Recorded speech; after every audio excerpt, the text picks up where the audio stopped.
Welcome, team members, to yet another opportunity to refresh and refocus on the things that matter most.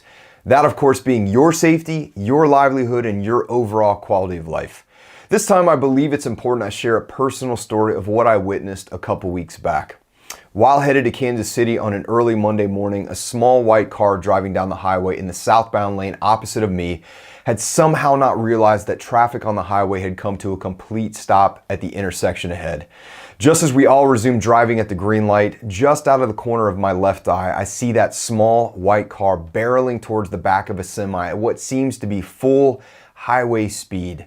In an instant, with the short squeal of brakes comes a massive crash and the white car slamming into the back of that semi on the driver's side. I immediately pull over, get out. As I'm walking to the scene, it's immediately evident that it's going to be bad. Numerous thoughts run through my head about what types of injuries I'm going to see, if I'll need to do CPR. What happened? Was this person texting? Did they fall asleep? How did they not see the cars and semis in front of them on a flat highway with multiple other cars stopped? As I ran to the driver's side of the car, I was confident I was looking at a young college-age girl who had just lost her life. With eyes rolled back in her head, blood dripping from her hair, no signs of breathing, I was confident she was gone. Once we were able to pry the passenger door open, I was able to feel her pulse, and shockingly, it was strong. What seemed like minutes later, intense labored breathing began as she laid unconscious. The fire department arrived, and these amazing men and women immediately settled into their zone and started to sustain her life. They had to forcibly pull her body from the passenger side so they could intubate her and get more oxygen to her brain. As she laid there unconscious, and now a handful more people standing by, saying soft prayers, speaking sweetly to her to stay strong, and all of us seeing the fragility of life right before our eyes, I couldn't help but think about my wife and my kids and my own choices that can change our lives in the blink of an eye. I don't tell you this story to scare you. I don't tell you this story to glamorize an accident. I tell you this story because we all need to be reminded of the fragility of life. We need to be reminded that the choices we make, whether it's texting and driving or driving while tired, or put in industry terms, continuing to work overly fatigued, choosing not to lock out your equipment before working on it, or not wearing fall protection. I mean, the list goes on and on. Make good choices and be prepared to take responsibility for those choices. As far as this young girl, please keep her in your thoughts and prayers, as well as for her family and her friends, as they all deal with the stress and anxiety of seeing their daughter, their sister, their cousin, their friend fight for her life.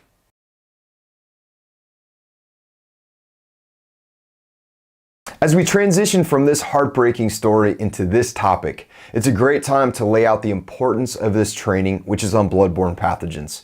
What is a bloodborne pathogen, you ask? Great question. Bloodborne pathogens are microorganisms such as a virus or bacteria that is carried in human blood and can cause disease. Do you want to take a guess at some of the most common types? Let me give you a little hint. One of the most famous ones has 3 letters. Did you guess it? HIV it is. 2 of the other more common types are hepatitis B and C. There's also one that just a few years ago was all over the news, and you would have thought we were on the cusp of a zombie apocalypse. Any guesses on that? Ebola, also a bloodborne pathogen. So what each of you need to understand is that all of you have the opportunity to be exposed to these pathogens. Maintenance and janitorial staff are cleaning up all sorts of nastiness each day. Anyone doing a blue-collar type job has the opportunity to get cuts, scrapes, lacerations, and all of the above. Of course, it's a given that medical practitioners and first responders are having to deal with protecting themselves from these bloodborne hazards on a daily basis. And what's crazy about their role is they often have to safely perform around these hazards in chaotic and almost war zone type scenarios where they're rushing in as first responders, just like the story I opened this training up with.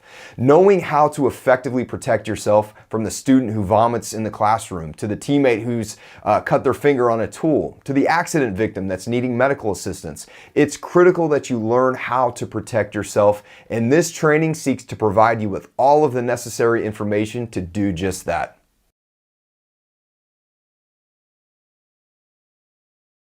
I'm going to start this section off with a question. Does OSHA or any other government entity require employees to administer first aid to a fellow injured coworker? The answer to this is no. So the real question then is, why does OSHA require employees to be trained on this subject, and in many cases trained annually when they're exposed to these biological hazards? The answer to this is actually quite simple.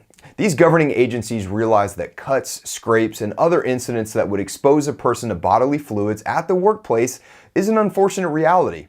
They simply want you, the one that's selflessly going to come in and help out a fellow teammate or accident victim, to know how to properly protect yourself. So the following are some critical points that you have to remember. Number one is always know the plan. Every one of your work sites and facilities should have an exposure control plan for the specific position you work in. Obviously, different job functions will expose you to different hazards and a greater volume of potential hazards. The type of occupational exposure you have will determine the specific plan you follow. Check with your manager to make sure you know that plan.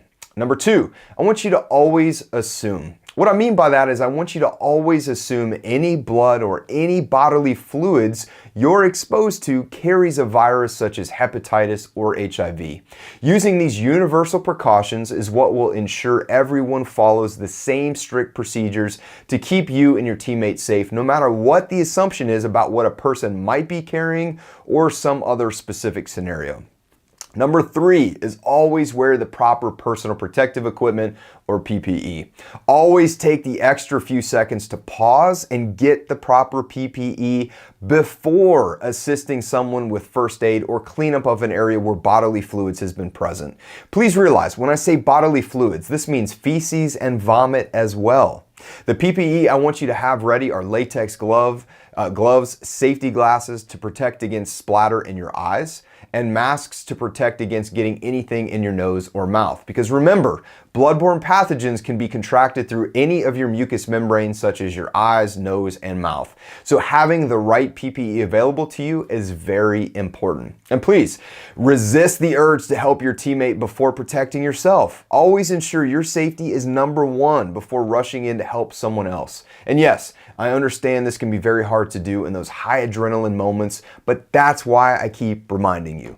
Number four is always use the right tools. Using the correct protective tools such as a hard container for needles and sharps is a must when limiting your exposure. This also includes any broken glass that may have been involved in an incident. Be sure to never use a plastic bag to discard any sharp object. Now, when it comes to cleanup, the best tool for cleanup is what? The answer is a 10% bleach solution, so always use bleach to clean the affected area. Never just wipe it up with a paper towel, even if it's your own blood. Follow the cleanup procedures and the exposure control plan we talked about just a bit ago. Lastly, as it relates to using the right tools, keep a biohazard sticker on any bag or hard container that contains blood or any bodily fluid. Just like the HazCom training we did together on this platform, you must communicate to anyone handling this bag or container that the contents might be biologically hazardous, and universal safety precautions need to be implemented. All right, number five, I want you to always talk to a manager or supervisor if you think you've been exposed to any bodily fluids. There are several medical treatments available, even in cases where you come in direct contact with HIV and hepatitis. But you have to seek that treatment by letting someone know. Also remember that there are hepatitis B vaccinations that can be given and should be provided if your exposure to bodily fluids is high in your day-to-day operations.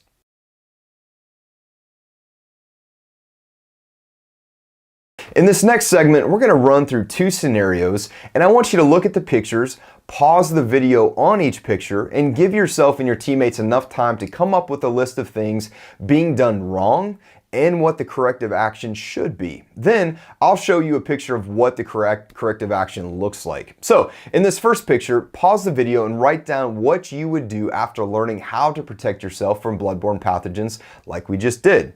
Pause the video on this picture now.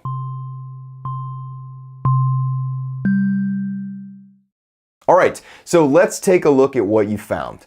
While we can appreciate the teammate trying to rush in and begin applying pressure to the wound, he's clearly not wearing gloves and he's creating more exposure than there needs to be. 101, right? But as we discussed, he was probably well-intentioned and rushed right in. Let me ask you this. What is she wearing that he's not wearing?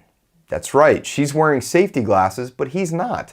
As we learned earlier, viruses like HIV and hepatitis are transmitted through mucous membranes like the eyes, nose, and mouth. He should have safety glasses on to prevent exposure in case of any blood splatter whatsoever. What else did you find? What about where the caregiver is kneeling on the floor? He should have moved away from the blood on the floor to a place he could kneel down and assist without being right in the middle of the blood. Let me also add that this woman is not unconscious, so it would be a best case scenario to direct her to apply pressure to her own wound if possible. Even with gloves, that reduces his exposure that much more. So let's take a look at the corrected picture. First, you see that he's not wearing gloves. Second, you see that they've moved away from the splatter on the ground and that he's also directing her to apply pressure to her own wound. And finally, he's wearing safety glasses to prevent exposure to his eyes. Good job.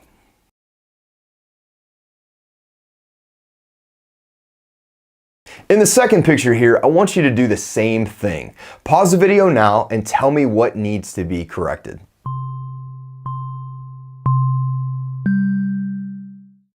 Okay, so we have this guy that looks as though he's ready to deal with an Ebola outbreak, but right off the bat, he's missing one very obvious thing, that being gloves. But let me add this important point, and actually I'll ask it in the form of a question.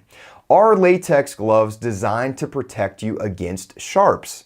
The answer is an easy no. So even if you had latex gloves on, he shouldn't be trying to pick up the contaminated sharp objects. The next thing we're looking at here is the fact that he's placing sharps in a plastic bag. While we appreciate the biohazard sticker on the bag, those sharps need to be placed in a sharps container. The third thing I'm seeing in this picture is a mop bucket. It appears as though he's getting ready to mop up the scene, but what did we discuss earlier that he'll need? That's right. You guys are fast learners. He needs to have bleach to effectively clean and decontaminate the area. What you guys need to realize about hepatitis is that it can actually live in the right environment for several days. HIV is a weaker virus when it comes to air exposure, but it can still live for several hours outside of the human body. So that being said, use bleach to nuke that stuff, all right? So now we're going to look at the corrected picture. Here you can see he's wearing gloves, but even still, he's using cardboard to assist in getting the sharps into the pan. Then in the background, you can see that he has the sharps container with the biohazard sticker on it, ready to roll. He also has the bleach standing by to be used for the final touches of the cleanup.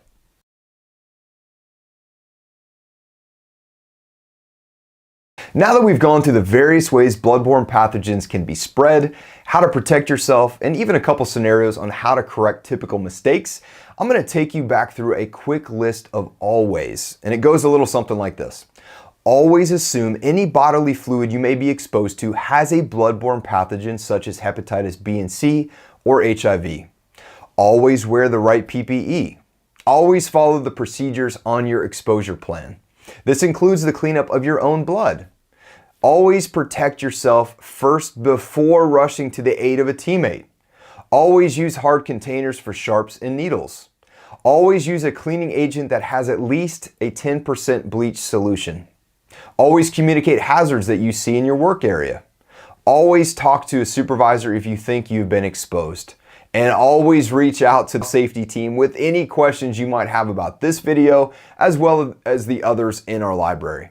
Please remember to practice universal precautions when it comes to your exposure to bodily fluids. And with that being said, even if we don't know you personally, please know we care about you. Until the next time and the next training.